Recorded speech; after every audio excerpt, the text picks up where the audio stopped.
Get out, now! I woke up to my husband screaming.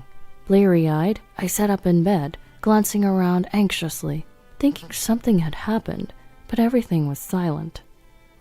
Huh? What's going on? Turning around, I saw my husband, who had been shouting, was still in a dream.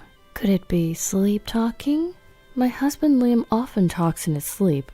This wasn't the first time I've been awakened by his late-night chatter, but today's words were a first, and I couldn't help but let out a wry laugh. What's this about? Get out? Then, as if responding to my words, my husband started to say something shocking. Upon hearing it, I trembled. Could this really be happening?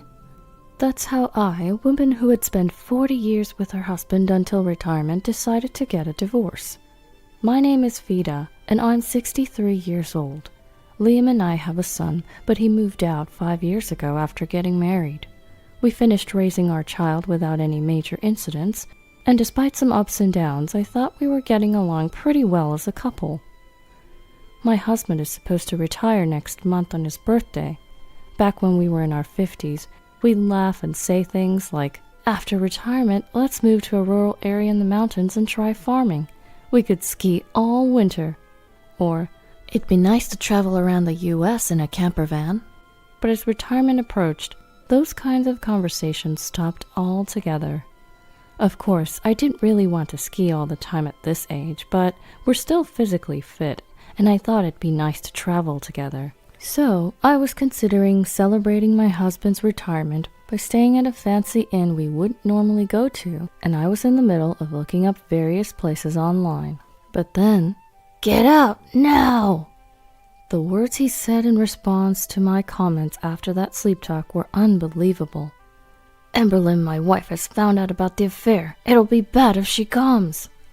My soundly sleeping husband was gripping the blanket, groaning and moving his head. Emberlyn? The moment I heard that name, I started shaking with anger.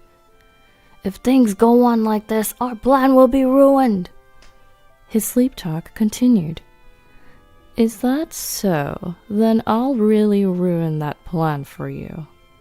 I'd been with him for 40 years, and I thought we were about to start a peaceful new chapter of our lives, but from that day on, I found myself heading in a direction I'd never thought of before: divorce. The next morning, my husband woke up at his usual time and was eating the breakfast I'd prepared for him as if nothing was amiss. You were talking in your sleep more than usual last night. Really, I've been busy with work handovers and such. Maybe I'm stressed. You have to take care of your health to do a good job until the end. Yeah. He seemed to have no recollection of last night.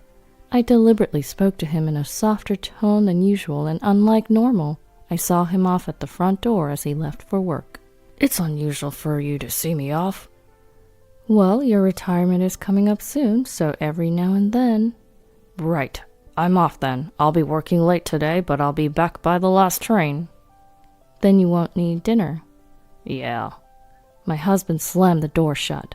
I locked the door from the inside and waited a while, making sure his footsteps were fading away. I wonder if he's really working overtime. Now I've got to hurry. I began searching the house for evidence of his affair. When I checked each pocket of my husband's suits in the closet, I found a crumpled piece of paper. I found it, just as I thought. It was clearly a suspicious hotel receipt. He probably paid in cash to avoid leaving a record with a card payment, but it's pointless if he doesn't dispose of it. There were several similar receipts, and the most recent one was dated 2 days ago. He said he was working overtime the day before yesterday, and he didn't come home until midnight. Since hearing his sleep talk last night, I was prepared for the infidelity, but when the evidence actually surfaced, I found myself crying without realizing it, shaken by the reality. Why, you said you'd broken up. I believed that. The truth is, my husband had cheated once before, 10 years ago.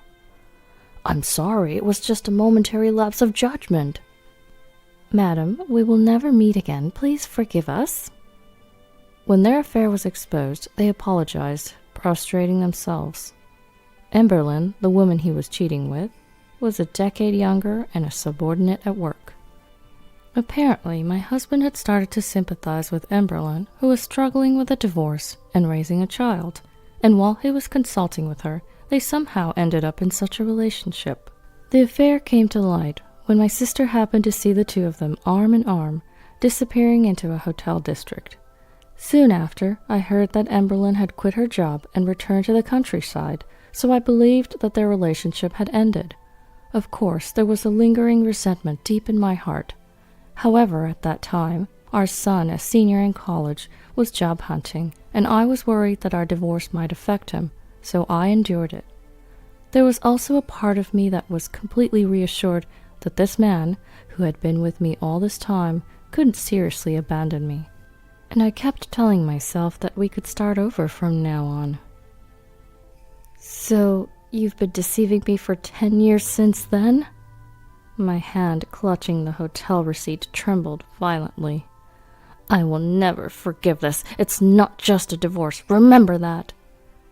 When I searched through his bag and drawers, I found brochures of inns I'd never been to and aquarium tickets, but they didn't prove that Emberlyn was the other woman. Oh, right. I pulled out a laptop that had been stored away in the closet.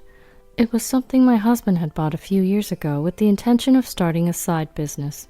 However, after a while, he only played games on it, and once he realized that he could do that just fine on his phone, he stopped using it altogether. I'd borrowed it a few times, so I knew the password. As expected, the computer started up easily, and I opened up my husband's emails. Because he uses a free email service and had it set up so that he could check his emails from both his phone and his computer, I figured I could still see the contents of their exchanges, even though he doesn't use the computer anymore. Once I retire, I'll leave my wife and we can live together. Shockingly, that was what was indeed written in the emails he had sent. I've told my wife that I won't get much retirement money due to the recession, and she completely bought it, so let's use that money to buy an apartment. My husband works at a major company, and a few years ago he happily said, "It seems like I'll get more than $260,000 for my retirement money." That reminded me of how he recently started saying something different.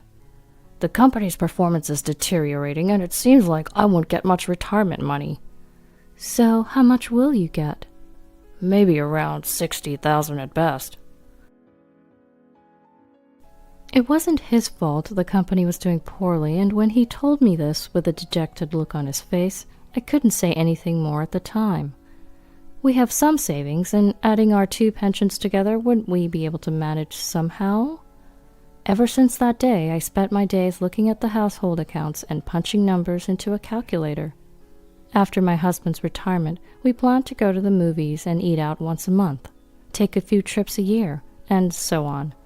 If we pared back our envisioned post-retirement life a bit, well, quite a bit, we'd probably be able to manage. I'll try to get more hours at my part-time job. I feel bad, but I guess my husband will have to work part-time while he's still healthy. What was all that worrying for? Does your wife really have no idea about us? Even if she finds out, she'll forgive me if I apologize. It was the same 10 years ago. She believes we completely broke up then, so it's fine. Ha ha ha ha. The email was filled with words that seemed to mock me.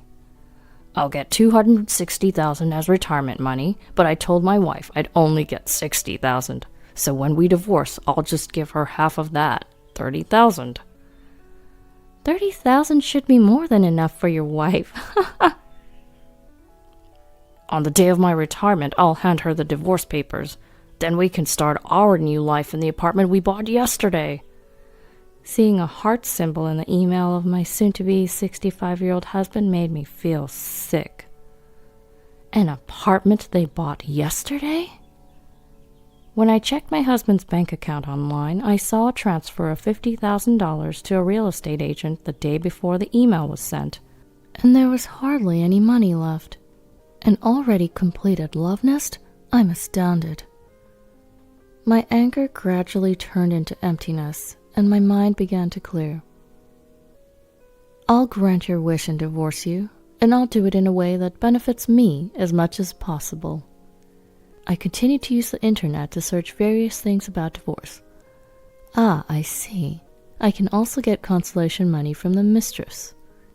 It seemed that the affair from 10 years ago was past its statute of limitations, but if it had continued since then, that's a different story. Come to think of it, I have it. I rummaged through the closet and pulled out the diary I had written 10 years ago.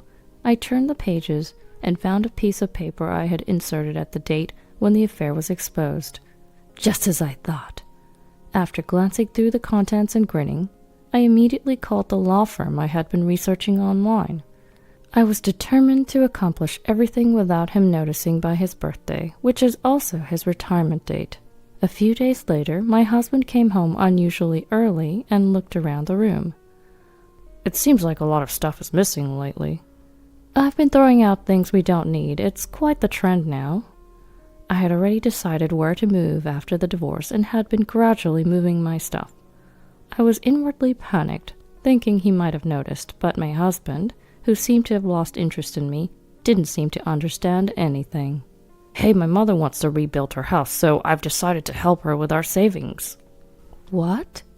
Of course, I've given all my savings to my mother. It can't be helped if it's still not enough. But we have our future life to consider too. You're working part-time, so it should be fine. But then we'll have almost no savings left. It's okay, we'll get $60,000 as retirement money. He's probably trying to decrease our shared property to minimize the amount he has to give me. But I never thought he would resort to such a petty tactic. Well, I was planning to take you to a fancy hot spring inn to celebrate your retirement. Huh? I don't need that. Why not? Well, it's pointless to travel with you at this point. I didn't miss the momentary look of discomfort on my husband's face. Of course, he wouldn't think of going on a trip with me, whom he plans to hand divorce papers to on his retirement day. After retiring, I was thinking about doing various things like traveling around just the two of us, skiing and so on. You know, it's what you were talking about before. As I deliberately spoke in a bright voice, my husband became even more sullen.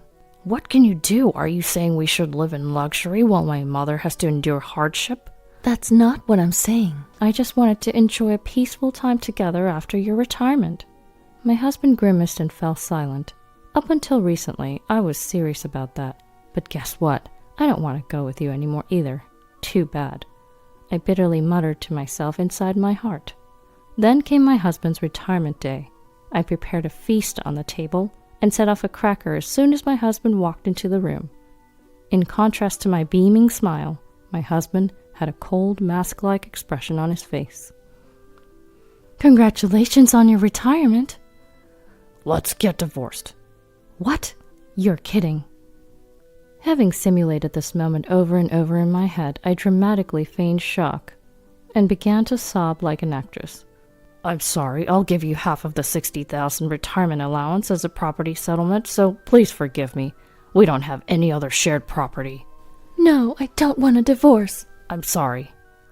With that, my husband left the house. All that was left was a divorce paper with my husband's name already filled in. Well then, on to the next plan. As I promptly filled in my name on the divorce paper, I raised a toast and ate the feast alone. The next day, I was standing in front of a luxury apartment that my husband had reportedly bought with another woman. When I pressed the room number at the entrance, a woman's voice responded. You're Emberlyn, right? Liam's wife? Ah! The surprise in her voice was so unexpected that I had to stifle a laugh. Is your husband home? Could we come in? No way! Go home! You two don't have the right to refuse us. Huh? What do you mean? Who do you think the woman with me is? She's a lawyer. What? Would you prefer to discuss this right now or go to court? Through the monitor, my husband Liam appears, and the two of them are having some sort of discussion. Do you want us to come in or continue talking here at the entrance? If we keep this up, all the neighbors will know about your wrongdoings. Are you okay with that? Fine, come in. And so I stormed into the love nest of my foolish husband and his mistress, accompanied by a lawyer. Once inside, my husband bombarded me with questions like, how did you find out? And how did you investigate this place? But I ignored them all. Then the lawyer next to me presented a divorce agreement to the two of them. Property division, $195,000. Consolation money, $195,000. A total of $390,000. What the hell is this? Seeing the contents, Liam and Emberlyn were left with their mouths agape.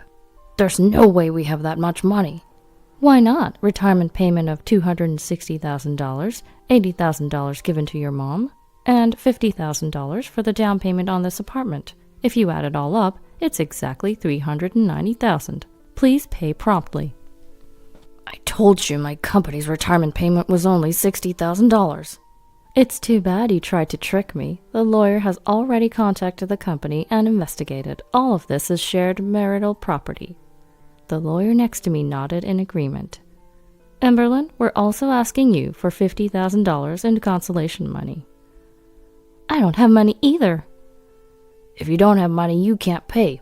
Please forgive me, I'm begging you. Suddenly, my husband knelt down in apology, and Emberlyn did the same next to him. Do you think if you apologize to me, I'll forgive you that easily? Don't underestimate me. What do you think I've been doing for the past 40 years supporting you? The two of them, who had been looking down, hesitantly looked up at my unexpected ferocity. Do you want to sign the divorce agreement here and now, or do you want to go to a court case you have no chance of winning? I'll let you choose. Going to court would be a hassle. It would take both time and money, but this consolation payment is outrageous. That's right, it's absurd. Oh, have you forgotten? I pulled out a sheet of paper from my bag. Pledge. We will never meet again. If we break this promise, we will accept any demands. It was that one piece of paper that had been tucked into my diary from 10 years ago. During the first affair scandal, I had made it in a rush and had them both sign it. It says here you'll do anything. This kind of thing is invalid now. That's right. Then let's go to court. Well, right, you haven't received your retirement money yet. If we're going to court, I'll make sure to contact the company so you can't spend the money freely. My husband was silent for a while, looking down, but after a moment he muttered, Understood, and raised his head. Good, now sign this. But $195,000 for consolation money, that's just too much. Even I could see that. It's just over $4,850 per year for the 40 years I've supported you. You're saying even that's too much? I don't want to equate our 40 years of marriage to money, but if I don't say this much, I'm sure he wouldn't understand. Truth be told, the lawyer also said this amount was too high, but during the creation of the agreement, I was told I could ask for whatever I wanted, so I pushed for it. But can't you reduce the amount a bit? I need to live after this, and there's the mortgage for this apartment. If that's the case, why not sell the apartment? Of course, if you sell it now, it'll be a lot cheaper than the original price, so it'll be a loss. That's what I'm saying, so understand, please. Don't start acting sweet now. The only thing I understand is that you two will live a miserable life because you'll have no money. After saying what I wanted to say, I left the rest to the lawyer and left the room. In the end, the consolation money was reduced to $80,000.